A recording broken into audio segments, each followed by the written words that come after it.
That's him basically saying he's never giving up the position. Okay. Like I'm against Donald Trump on the whole, like Zelensky's a dictator, blah, blah, blah. But like, I mean, come on. He knows that ain't happening. So he's just like, yeah, give me NATO and I'll drop.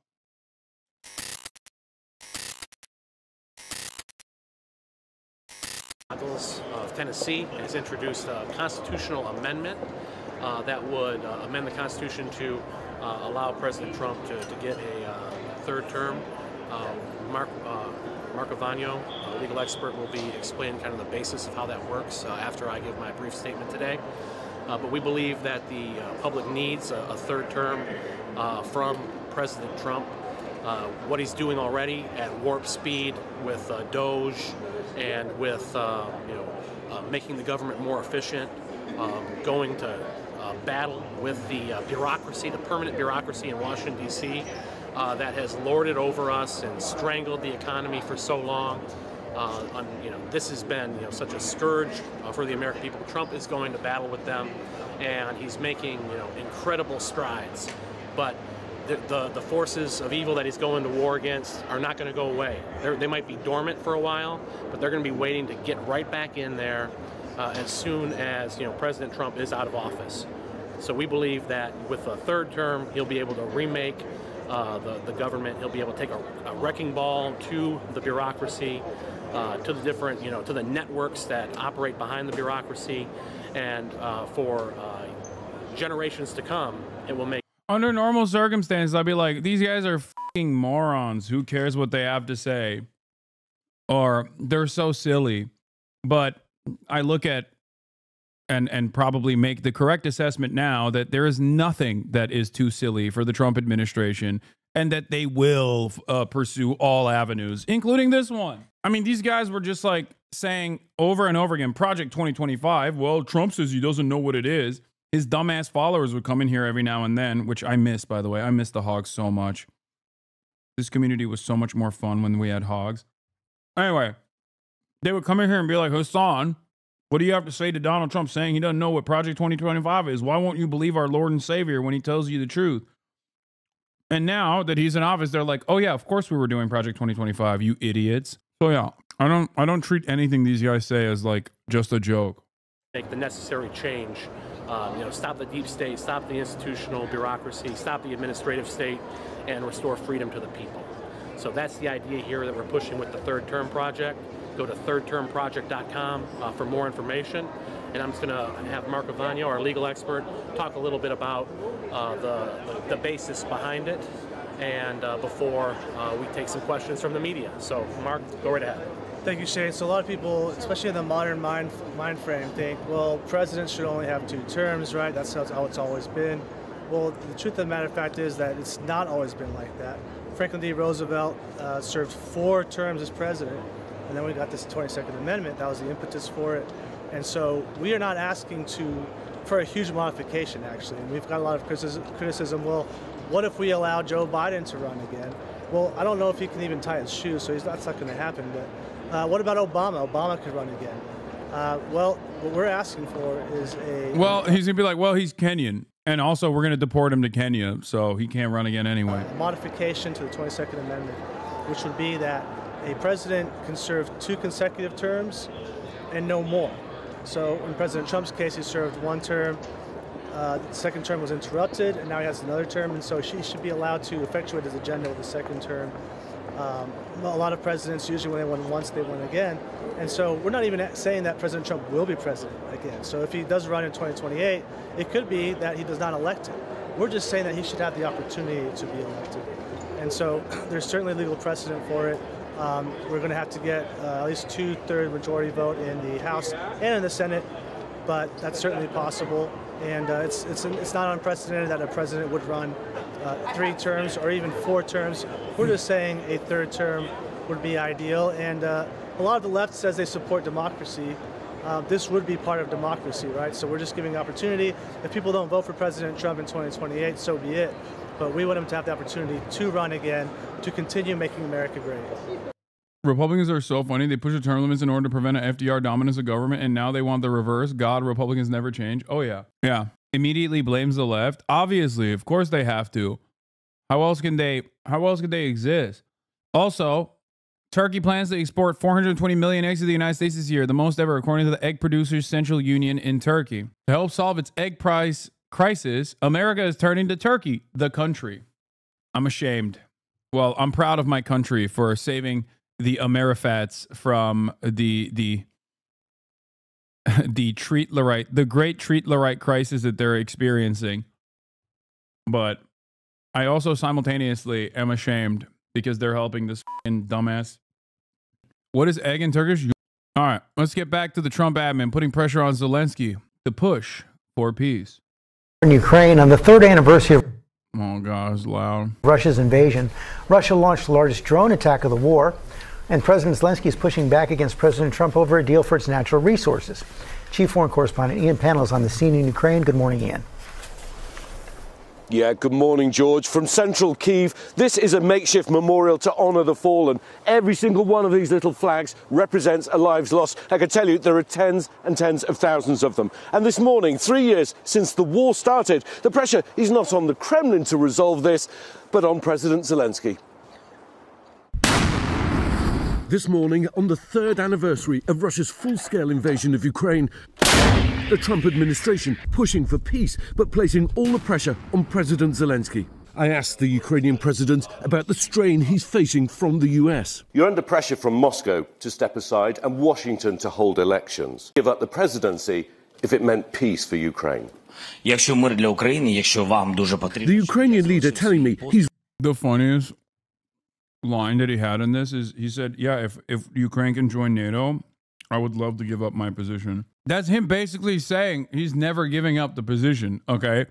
Like, I'm against Donald Trump on the whole, like, Zelensky's a dictator, blah, blah, blah, but, like, I mean, come on. He knows that ain't happening, so he's just like, yeah, give me NATO, and I'll drop. He's ready to resign if it means peace, and he offered to stand down if it meant membership of NATO, saying, I'll do it immediately, without a long conversation about it. This weekend, Russia launching the heaviest drone attack in 3 years. Ukraine and much of Europe shocked by President Trump's radical shift in US foreign policy, talking with Russia about ending the war but without conditions and excluding Ukraine from the talks. I would say that I'm optimistic and positive. My goat is back. My freaking goat is back. Steve Witkoff. Put some respect on it. Pour some honey on the goat. This man is the LeBron James of crisis management, conflict management. As the president is, that we can get something done rather quickly. The president falsely blaming Ukraine for Russia's ongoing assault, and now demanding Zelensky sign a deal to pay the US $500 billion. Zelensky pushing back, saying Ukraine received $100 billion in aid and noting that the money was given as a grant approved by Congress. But the Ukrainian leader saying the countries are making progress in their negotiations. Well, President Xi Jinping of China, Vladimir Putin talking on the phone this morning, reaffirming their support for each other. But interestingly, President Xi Jinping backing this talks process that's underway between America and Russia. Robin? All right. Ian, our thanks to you for your continuing. Wow, how interesting.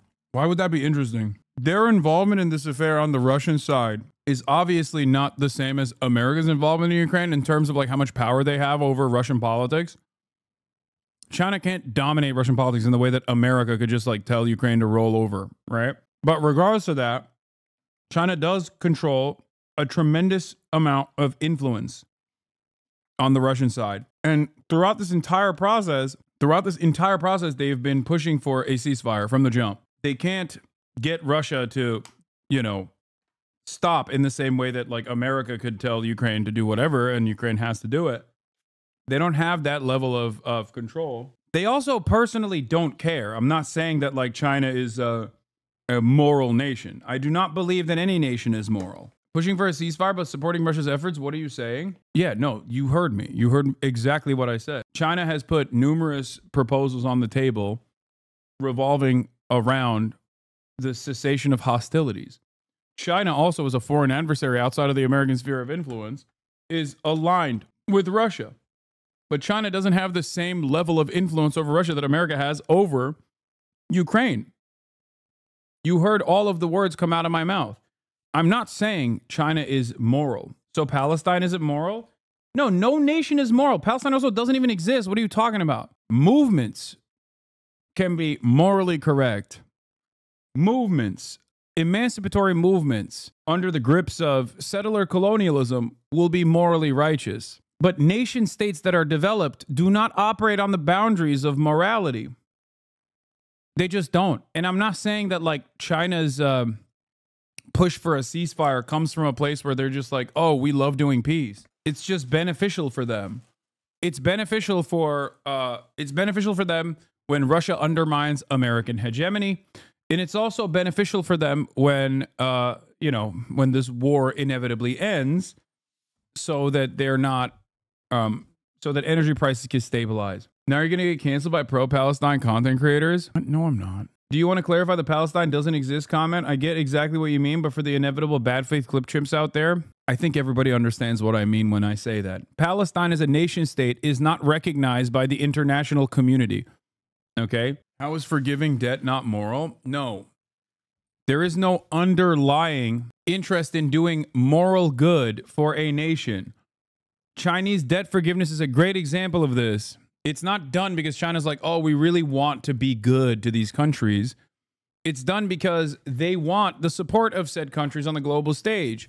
The loan conditions are better because they're more competitive in comparison and significantly better than the Western loans. Why did you bring up China? Nobody brought up China. We're talking about other power players, and I didn't bring up China. This guy did. Robin. All right, Ian, our their support for each other, but Ukraine with Congress.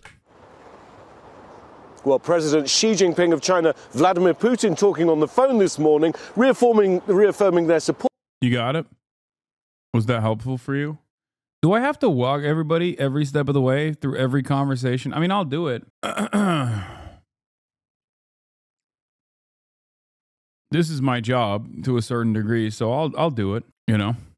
Is France going to lift the block? No, in fact, to be frank, we paid. Macron corrects Trump after he claims Europe loaned Ukraine. Because he's not, look, if we do this deal, he's not looking for more war. He doesn't mind, but I've specifically asked him that question. He has no problem with it. Is France going to lift the block on the $300 billion in frozen Russian assets in Belgium? France has opposed unfreezing it to pay Ukraine and compensate the U.S. for its support. Is France going to lift its opposition to that? This is, we speak about frozen assets. We already used them to back precisely the loans negotiated at the G7. And it's part of the sanctions, so it will depend on the follow-up of the discussions. But clearly, we respect international law. It's just frozen assets now. You can take the proceeds of the frozen assets, but you cannot take the assets themselves because it's not respecting international law, and we want to respect international.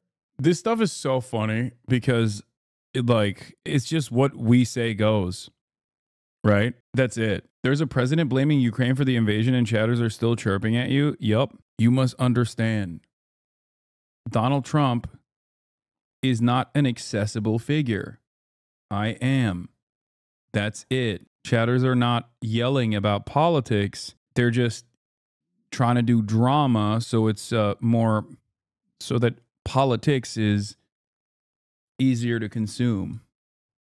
How is one different than the other? If you can take the proceeds from it, how can you not take Because it's very different. You keep the assets, you take the proceeds because they are paralyzed in a certain way. You take the proceeds during the wartime, but you keep the assets, and it's part of the negotiation at the end of the war. Because, this war costed all of us a lot of money. And this is the responsibility of Russia, because the aggressor is Russia.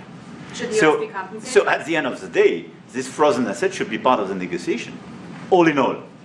Will France support the U.S. being compensated? I support the idea to have Ukraine first being compensated because they are the one to have lose a lot of their fellow citizens and being destroyed by these attacks. Second, all of those.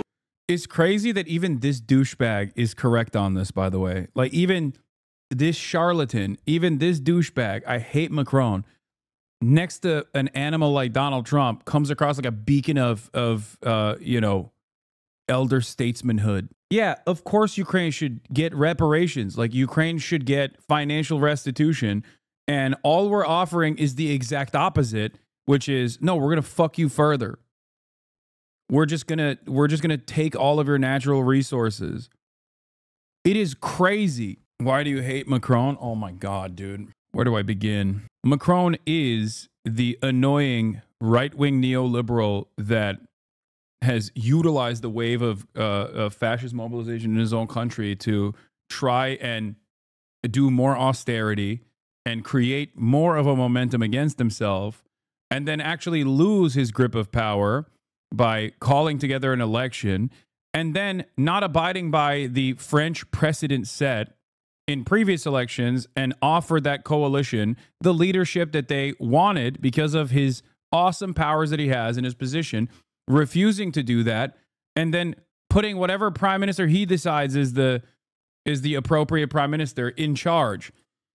The second prime minister that's in charge currently is also under a sexual assault controversy as well. There's like there's some kind of like Catholic Church rape coverage that the prime minister engaged in, from what I understand. But that's not even the biggest problem. I can't believe I'm saying that. Sexual assault cover-up is not the biggest problem. It's ridiculous, but that is just the state of affairs in Western politics nowadays. Holy fuck. This is not even a post-Trump universe. Yeah, he stopped the popular left-wing majority from picking a prime minister, even though, even when that like popular mobilization offered a social democrat, it wasn't going to be Mélenchon, but he still refused.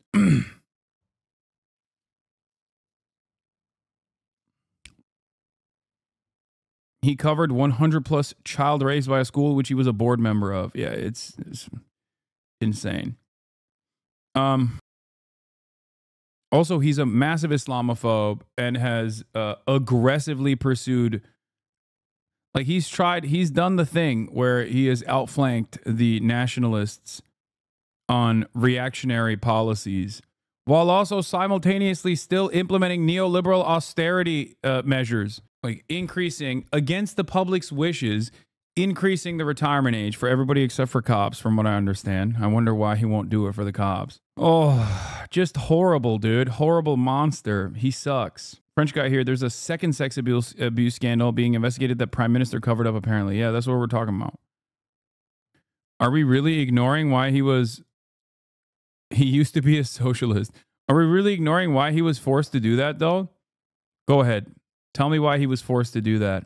Dude, if the French social safety nets collapse, okay, you won't need a Vichy France. It'll just develop on its own. Okay, wait for the nationalists to take over at that point. Like, what good is France if not social safety nets? That's the one thing France has. That and decent cuisine. What are we doing here? No, I meant the immigration part. Okay, go ahead. Why was he forced to do that? They have escargot. It's not decent. It's fine. Escargot is still edible, which is, I think, a testament to how good French cuisine is, because they just spam garlic and butter. It's OP. They'll make you eat a bug. They'll make you eat a slimy ass bug with that. This is like the dozenth political party you've talked about today that bended the knee to fascism. What the hell? Yep. Who paid for could be compensated, but not by Ukraine, by Russia, because they was the one to aggress. Again, just so you understand, Europe is loaning the money to Ukraine. They get their money back. No, in fact, to be frank. Damn, he's touching him. Trump did not like that. That's why, oh my God, is that why Trump was like, tell the UN envoy, we're voting pro-Russia? God damn, I didn't see this. This is, oh fuck. Everyone's gonna love this shit, dude. They're gonna nut so hard. Ugh, I hate Macron, but that is, he went real French with it, dude. Yeah. And that moment, new axis of evil formed. Dark Soul style opens up a new screen, axis of evil formed. Do you think Putin is manipulating Trump, or do you think Trump is forming his own vested interest in siding with Russia? Both. I think that Donald Trump and the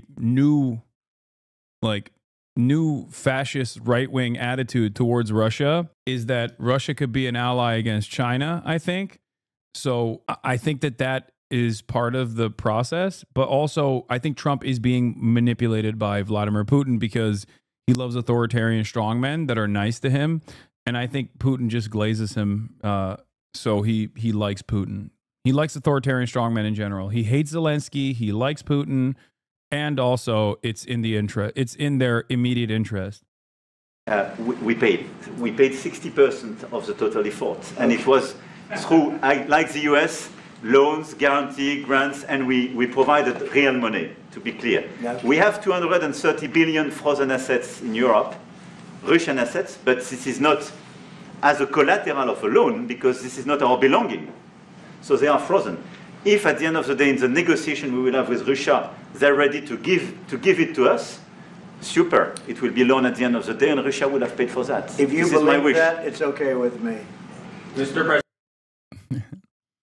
If you believe that, it's okay with me. Again, just so you understand. 3.6 million. Macron destroyed his lives. Trump thought he was at a MAGA event. I like that liberals are also doing this thing where they're like, the majority of the money the U.S. granted Ukraine goes here. We sent our old stuff. Now it's being replaced with new and advanced equipment. Why is the hollowness of your morals somehow being seen as a benefit? Like, how is this any different than Trump being like, yeah, of course we're going to take your natural resources. We gave you weapons. Shut the fuck up. Like, liberals, are you a defense contractor? Like, why are you saying this? Why are you saying this as a positive? It's so crazy because, like, when I say this, people yell at me and say I'm pro-Putin. They're like, oh, Hasan, you're pro-Putin for saying this. When I'm like, this is a scheme. This is a scheme, okay? It's a proxy war and a scheme. Liberals say it as a flex. What does she mean? I mean, she's correct, okay? Ukrainian appropriations from the United States of America come from old equipment that we're just dumping off over there. And it's great because the military-industrial complex can then turn around and be like, one, we just gave all of our old equipment and we have to rebuild. Now, yeah, they're saying it to soften the right-wing perception that Ukraine is being sent cash. It's an appeal, not a flex. No, it's not an appeal because it might be intended as an appeal, but you're basically admitting the reality.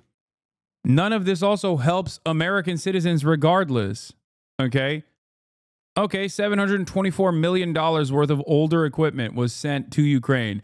Now there's a $724 million need from the military-industrial complex here, defense contractors here, that are going to turn around and say, okay, can you please give us more money so we can rebuild our arsenal? Did that help you? No. You want to know why it doesn't help you? Because there's no labor unions anyway. So military Keynesianism doesn't even actually operate in the way that it's supposed to because none of that wealth, none of that money even goes back to the working class in general. Okay? And this is before we consider whether or not this is appropriate. If this is the only standing industry in the United States of America, that like all of our manufacturing is geared towards a permanent war economy, what does that say about our foreign policy? Hypocrisy baiting also doesn't matter because Republicans don't care. They're shameless. And I don't think liberals care either. I don't think anybody cares about hypocrisy. They only care about it when they can just like use it as a wield interlocutors. That's it.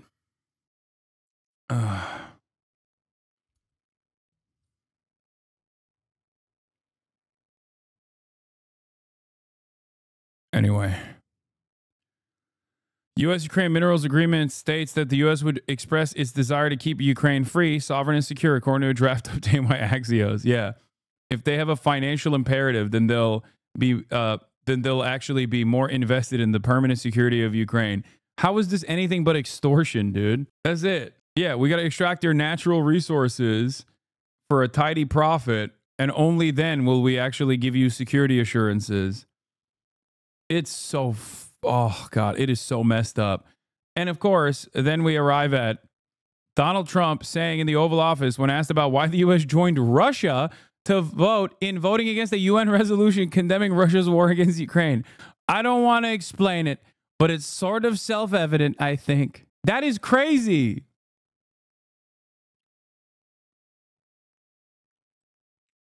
The reason why this is crazy is because Trump doesn't need to do all of this. You're America. You can just like quietly tell Zelensky, like, here's what's what. Okay? It's not like he can't play ball. But instead of doing that, in the same way that like Biden was or previous administrations would have done and did do in terms of dealing with Ukraine. He's just out there taking the opposite stance, which is insane. It quite literally undermines any remaining soft power capabilities that America has when Donald Trump comes out and is like, "Oh yeah, you took a gamble and you thought we would defend you permanently. Well, guess what? Okay, guess what? We're not.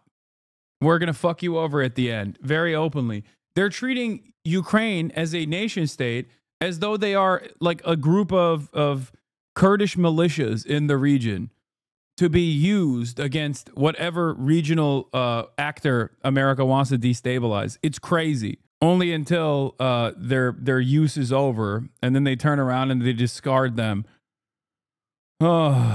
Sends more signals he's losing patience with Ukraine and President Zelensky, his administration. And when will Israel stop condemning Russia? My friend, Israel also stopped condemning Russia as of today, when America stopped condemning Russia. Israel also voted no alongside Belarus and the United States of America and a couple other places.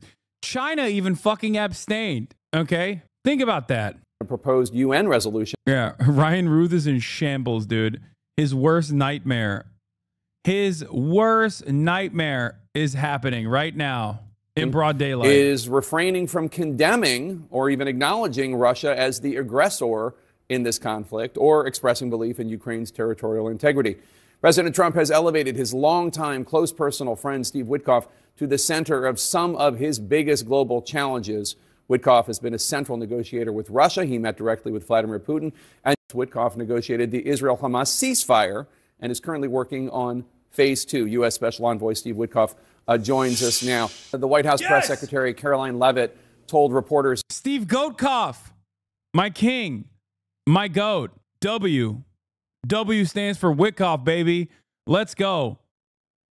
Mr. Golf himself, dude. Yesterday, the President Trump feels, quote, very strongly that Russia is willing to make a deal, unquote, and that he's, quote, very confident we can get it done this week, unquote. Is that true? Are you that close to a deal with Russia and Ukraine to end the war completely? Well, I would say, Jake, just first generally that you're seeing a lot of movement in Ukraine, in the Middle East, and I think it's in large part because people are responsive to President Trump. So, and that's fundamental. I think it's guiding almost all negotiations out there in these sectors. So it's a big data point. Second data point is the way Mark Fogel came out. President Putin, and I commend him for it, it was a little bit squirrely, you know, on that day that Mark came out. Certain things needed to be done, and President Putin was very, very flexible in his thinking, released him, and I think it was a huge signal to President Trump that he wants to get a deal done. Our conversations in Saudi Arabia with the Secretary of State and with the National Security Advisor were, in my view, positive, constructive, and clearly momentum building. So I would say that I'm optimistic and positive, just as the president is, that we can get something done rather quickly. I think everybody watching can understand the need for diplomacy, and especially President Trump wanting to reset the relationship with Russia. But what do you say to the millions of Americans and people around the world who are concerned that the United States right now doesn't seem to understand who actually launched this war against Ukraine and is actually trying to sidle up to the bad guys, Putin and the Russians, while screwing over the good guys, Zelensky and Ukraine? I think that is a fear that a lot of Americans have. Well, look, I've heard that kind of talk. I don't necessarily agree with it. But let me say this. I'll make a few comments. The first is that the war, irrespective of who started it, needs to end. Too many people's lives have been expunged as a result of it, and it just doesn't make sense to the president. He wants to be the peacemaking president, peace through strength, and I don't blame him. I actually concur right down the line with his thought process around this. That's one. Two, that the war didn't need to happen. It was provoked.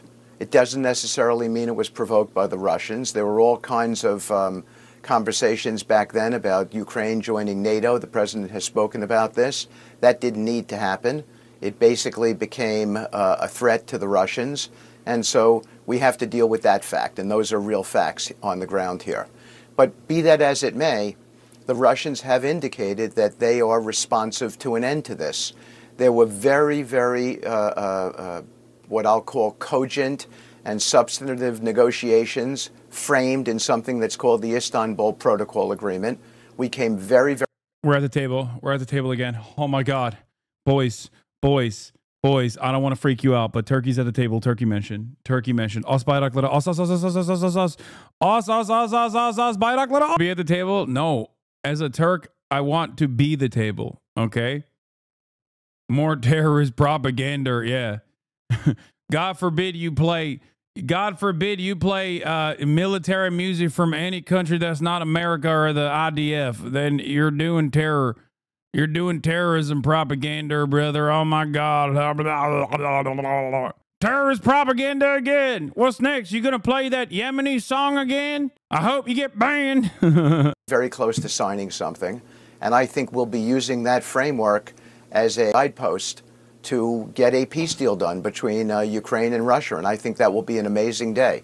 And the fact is the president understands how to get deals done. Deals only work, Jake, when they're good for all the parties. And that's the pathway that we're on here. Of course, just a reminder, viewers, Russia seized Ukrainian territory in 2014 with Crimea. They've been going into the Donbass region and seizing land in eastern Ukraine long before they attacked 3 years ago when they did the full frontal assault. You just suggested Russia was provoked. Trump is publicly attacking Zelensky as a dictator. He blamed him for starting the war in the first place, called for new elections in Ukraine, took NATO membership for Ukraine off the table. He said it's unlikely Ukraine will be able to get back its territory seized by Russia. Russian state TV suggests that President Trump is getting all of this straight from his conversations with President Putin. Take a look. Isn't it true that Ukraine joining NATO is viewed as a provocation towards Russia?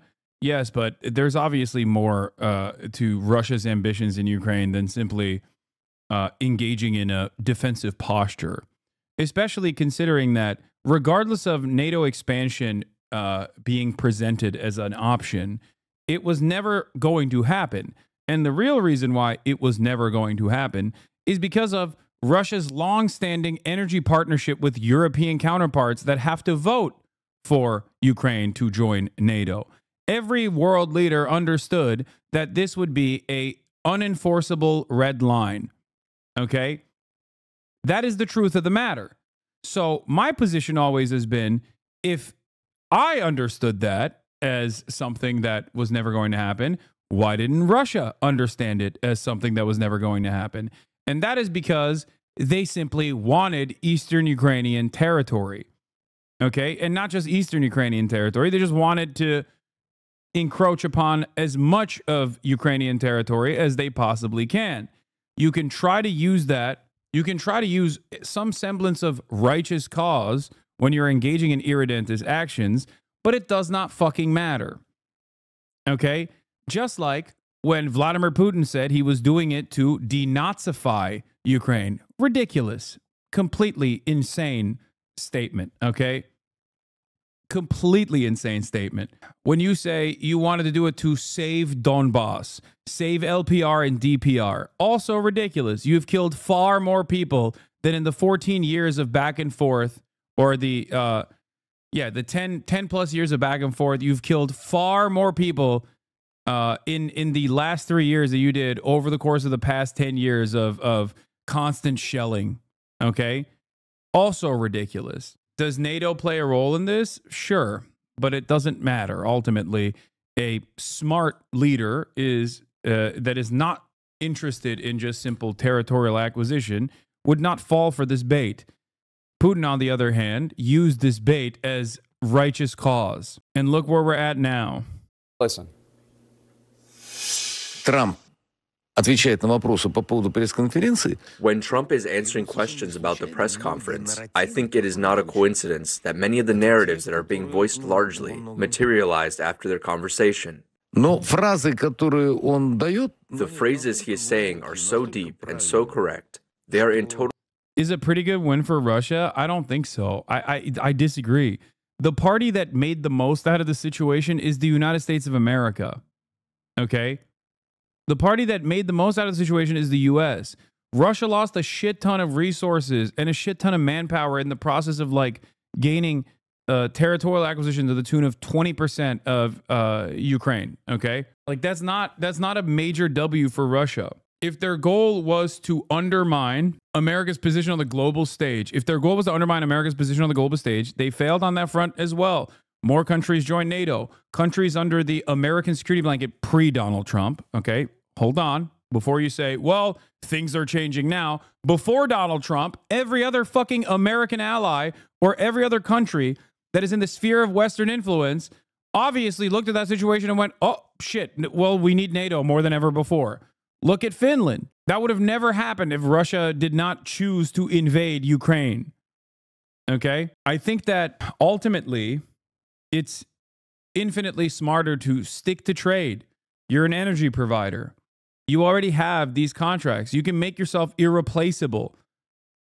And instead of doing that, you just engaged in bloody warfare. And guess who made out the most from that process? The United States of America, because the United States of America is so far in proximity from all of this kind of war that they can do whatever the fuck they want, pretty much. They can do whatever they want. And they did. They clawed back energy partnerships that European countries had with Russia, even though they technically didn't end that energy partnership. They just created an opportunity for other middlemen to make some money as the mediator, taking Russian energy and sending it directly to Europe. They forced Europe to open up their ports to American natural gas. Okay. And now Donald Trump comes in and he's like, also, you have to spend more of your GDP on your own self-defense. Weird take, bro. Russia doesn't care about territorial expansion. Ukraine was a Russian proxy state. None of this would have started if the CIA didn't get involved in manufactured color revolution. Regardless of what the CIA's involvement is in this process, I think you are silly if you think that Russia had to invade Ukraine. No, it's the wrong move. It was demonstrably the wrong move because this move allowed America to now talk about fucking seizing Ukrainian assets. If the goal for the United States of America by way of espionage or by way of trade is to bring Ukraine into the Western sphere of influence and then ultimately create, conditional loan agreements and fully take over the industries and sectors that previously were controlled by the state and sell them off to capital owners, foreign capital, then they're getting that right now. They're getting that W. They're getting all of that. Yeah, also Russia lost Syria in the process too. So at the end of the day, America still wins, whether you like it or not. Total alignment with the way we see things. Do you think it's good that the Russians think that the Trump administration is in total alignment with the way that Putin sees things? I think we've had, Jake, by my estimation, almost 1.5 million deaths here. And finally, we have a leader, that is President Trump, who is determined to end the carnage. And so the only way you're going to end the carnage is if you have a relationship with the leaders of... This was a successful statement. As you can see, Georgia is not on the table as well as other states in the Russian sphere of influence. Georgia hasn't been on the table since George W. Bush suggested it for NATO membership. And then Russia did what it's doing to Ukraine, or what Russia had done to Ukraine in 2014. It did in Georgia immediately after the George W. Bush statement on his way out. Able for NATO membership since then. Of both countries that are involved. I went over to Russia. I had a meeting with President Putin. It was a long meeting, positive, constructive. Lots of good things got discussed, in large part because the president enjoyed a positive relationship with President Putin from his first term in office. And that then evolved into a positive conversation with the president on a telephone call from the White House. And then there was a positive conversation with President Zelensky. So I think you've got to have these relationships. You've got to have communication. That's the only way you get deals done.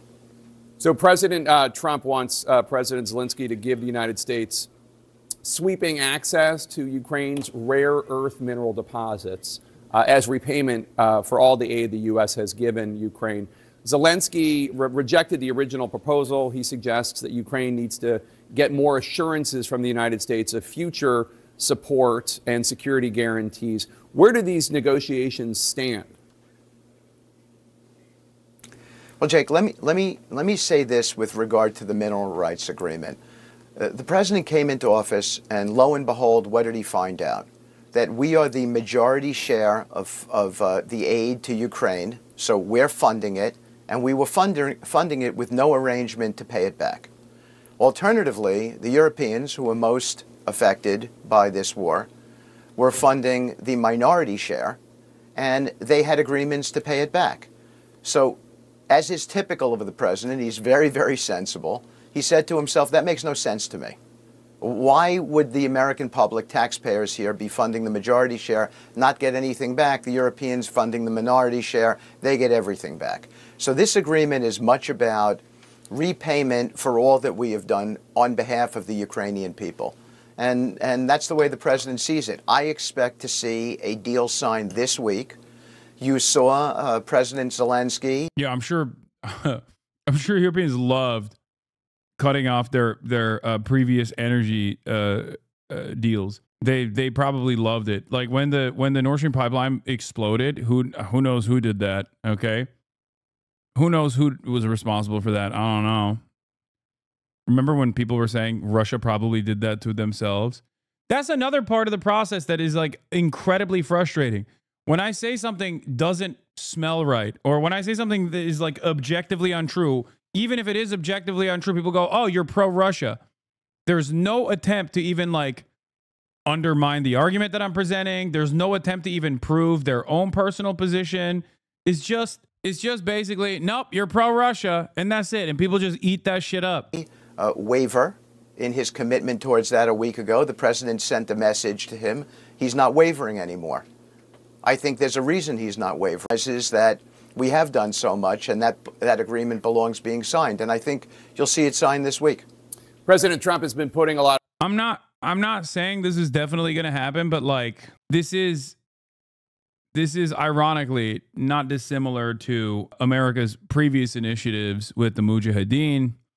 And look how that turned out. Look at Afghanistan, look at 9/11, we'll see. We'll see what happens. But I'm fairly certain that like undermining Ukrainian sovereignty to this degree after training them and arming them, especially the far-right nationalist neo-Nazi forces that you've trained and armed as well, who are now understandably seen as liberators, okay?